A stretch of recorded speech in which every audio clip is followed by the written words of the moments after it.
පරිසරය කියන්නේ අපිට ජීවත් වෙන්න ඉතාම වැදගත් සාධකයක්. පරිසරය පිරිසිදුව තිබුණොත් පරිසරය ජීවත් වෙන්න සුදුසු මට්ටමේ තිබුණොත් තමයි අපිට හොඳ අනාගතයක් තියෙන්නේ ඕනම රටකට ඕනම කෙනෙකුට.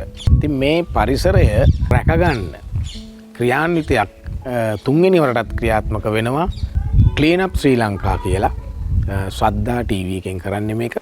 ඉතින් සැප්තැම්බර් 20 වෙනිදා මේ සත්කාරය කෙරෙන්නේ ලංකාවේ ස්ථාන කීපයකම මෙම ක්‍රියාන්විතය සිද්ධ වෙනවා. පුළුවන් අය පුළුවන් විදිහට සම්බන්ධ වෙනවා නම් ගොඩාක් හොඳ දෙයක්.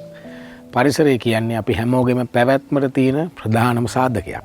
ඉතින් සැප්තැම්බර් 20 වෙනිදා ක්ලීන් අප් ශ්‍රී ලංකා කියන වැඩසටහන සමග හැකි පමණින් හැකි සෑම කෙනෙක්ම එකතු වෙන්න කියලා මම ආරාධනා කරනවා.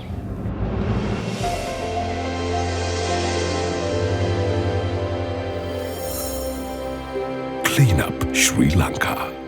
පිවිතුරු පියකරු රටක්. වැඩිදුර තොරතුරු cleanupsrilanka.lk වෙබ් අඩවියෙන්.